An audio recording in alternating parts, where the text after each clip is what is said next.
Hi, everybody. This is Silvio Canto in Dallas, Texas on Wednesday, February the 1st. And welcome to our commentary. Welcome to the month of February. As I mentioned yesterday, we're 1 year away from the New Hampshire primary. So just think about that.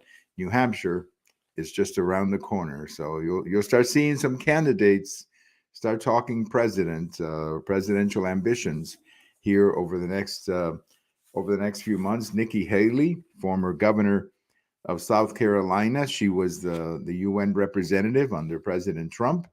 She's talking about running.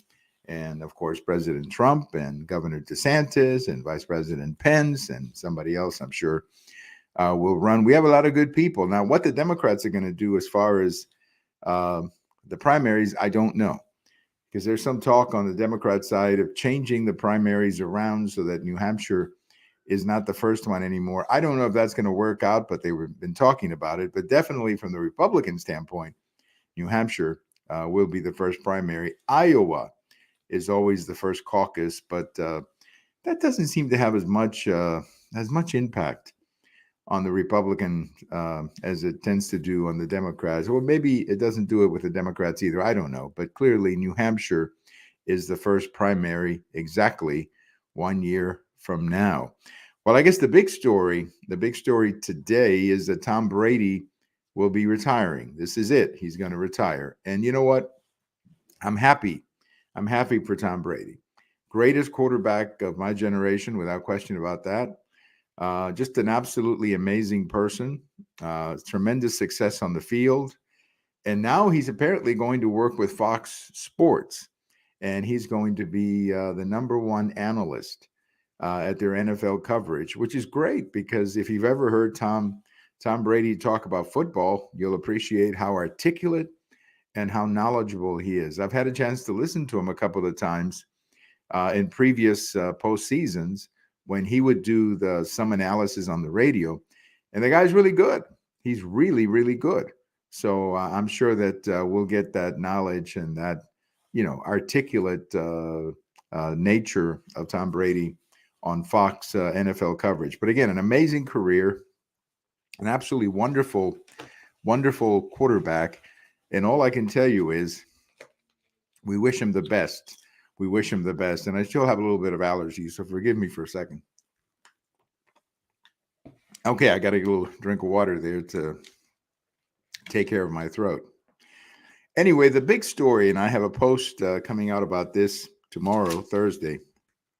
The big story is from Minnesota, where the Minnesota legislature and the governor just signed into law their new abortion law. Now, we knew that this was going to happen, so this is not a shock.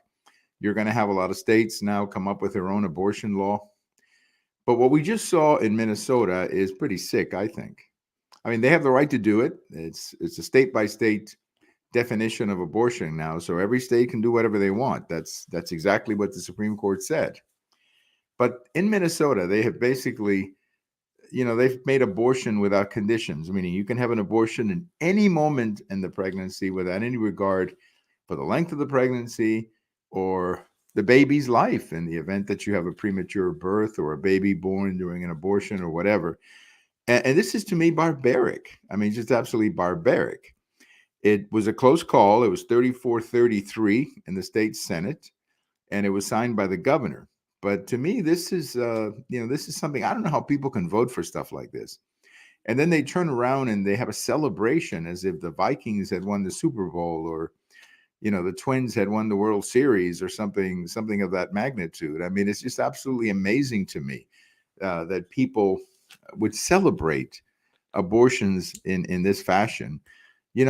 Obviously on a personal basis, I'm against abortion, but I understand you got to compromise. And in some cases, you're seeing that in some states where they have a window for abortion, 12 weeks, 15 weeks, something like that. But when you're talking about late term abortion, I mean, you're really in territory that is, I think, barbaric. And to have people in Minnesota sign that law and then celebrate as if somehow this is a great victory. No, it's not. It's not a great victory. This is barbaric. And I don't know how in the world people can celebrate something like that. Now, there is good news, and that is that after the next election, if there's a change in Minnesota, perhaps you could have some revisions made to that law, or at least establish some restrictions on abortions, as we have seen in other states. But it's barbaric. That's all that I can tell you about what just came out of Minnesota. They're not the only ones. I mean, some other states have reached similar conclusions, but I just don't know how people can look at abortion in such a casual way. I mean, you are talking about the life of a baby. It's just amazing to me. It is not a reproductive right, as they like to somehow explain it to themselves. When they're cheering, they're talking about reproductive rights, and I guess maybe that's the reason they don't see it as an abortion, because they see it as a reproductive right, as a woman's health care or something like that, which is of course not true. Not true. It has nothing to do with health care. Anyway, that's my little rant. But my post is coming out Thursday about what happened in Minnesota. I do have a post today over at the American Thinker about the debt limit, where I once again call on the Republicans to hang tough. They can make some reforms if they hang tough, and they need to force the Democrats to at least accept some reforms to spending, and they need to hang tough. The Democrats are going to throw around, default, and you're going to close the government and stuff like that. We're not going to default. That's just not going to happen. That's not what's going to happen here. But that's what they throw around, saying that the credit rating of the country is going to be ruined, or something like that. But that's not what's going to happen. The country's not going to default. We still have plenty of money coming in to meet our obligations. All we're trying to do here is to try to see if we can have some reforms in spending. And that is something the GOP needs to hang very tough on. Don't give in. Hang in very tough on that particular point. Well, over in Harris County, you may be familiar with this story. Harris County, of course, is Houston, Texas. And, if Harris County is a county of 5 million people, which would make it like the 25th or 26th largest state in the union. So it's a big place.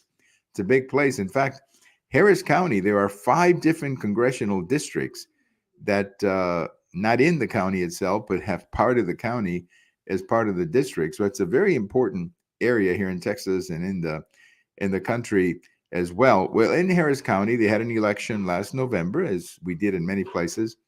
And in that particular election, they ran out of paper ballots. Now, if you can believe that, they ran out of paper ballots, which is pretty amazing to me. And then all of a sudden, they're out of paper ballots. So it's been a scandal. And yesterday, the governor said that we might have to do the election all over again. Now, I don't know if that's possible. I don't know if it's possible, because that would have to go through the courts, and that would probably take a long time. But how you run out of paper ballots is something that just absolutely astonishes me. How you run out of paper ballots on election day. I mean, that is so incompetent that I don't know what to tell you. I don't know what to tell you. That is just utterly, completely incompetent. I also have a post over at the American Thinker I wanted to mention. I had a couple of posts actually come out on Wednesday. And the second one has to do with CNN and what happened in Memphis. The terrible situation in Memphis, where that young man was killed by those officers. And of course, those officers right now are going to go to trial, and more than likely will spend some time in jail. I mean, that was a horrific thing to watch, a horrible, horrible thing to see, the breakdown in discipline of those police officers. Well, it didn't take a long time, of course, for somebody at CNN to start, ringing up the racism, bringing racism into the conversation. How you do that is beyond me, because again, it's the victim is black, the 5 police officers are black, the police chief is black, the city council is primarily black, the mayor is black. So how in the world is this white supremacy? I don't know. You can say the police officers were bad, maybe poorly trained. I'm willing to accept that. Maybe they didn't choose the best people in the planet to be police officers. I can buy that. But racism is completely out of, in my opinion, out of the radar here. There's no place for racism, or to bring up racism on something like that. So CNN was going on this. And then on the same day that they're talking about racism in this Memphis incident, a new information comes out that CNN's ratings are about as low as they've ever been. I mean, just absolutely a disaster. The lowest they've been forever as a network. And in my post, I make the connection between the two things. That I think the reason that the ratings are as bad as they are is because people are fed up with what CNN is broadcasting. People are fed up with the kind of coverage that you're seeing at CNN, which is horrific. Um, Everything is racist. Everything is about race. Everything is about Trump. And after a while, people just tune out, which is what they're doing in huge numbers. They're tuning out CNN in huge numbers. So, there was some talk here recently that CNN would change because they have new management. I think they're trying to. But I don't think they're going to change, frankly, until they change people. What they need to do is they need to change some of the directors. And frankly, they need to change some of the air personalities and replace them with people who don't carry all the baggage that the ones at CNN do at the moment. A couple of things on this day in history. On this day in 1968, Richard Nixon announced that he was running for president. Now, check the date, February the 1st, 1968, the election, 1968. So just compare that to us today. We're campaigning and debating a year, almost 2 years before the presidential election. Back in 68, Richard Nixon was announcing that he was running on February 1st, or 10 months before the election. Now, everybody knew he was running, I know, but still, he didn't make it public until February the 1st. And of course, back then, the reason they did it that way is because the New Hampshire primary did not happen usually until late February or early March. And that's the reason that they waited a little bit longer back then. But I kind of wish we go back to that. I kind of wish we go back to the times when we didn't have elections start so early. I think they deviate from governing because everybody's always campaigning, and that's not the way it's supposed to be. We also remember today Don Everly of the Everly Brothers. For those of you who are familiar, sorry about that. I have a bad cold, forgive me. For those of you who are familiar with the Everly Brothers, they were a great duo, 50s and 60s, and Don and his brother Phil were just absolutely fantastic. And they had a great sound, Bye Bye Love, All I Have to Do Is Dream, Wake Up Little Susie, just a bunch of hits that they recorded back then. So great duo, Don and Phil Everly. Don was born on this day in 1937. He passed away in 2021. Thank you for listening. Thank you for putting up with my allergies, and I'll talk to you later. Bye-bye, everybody.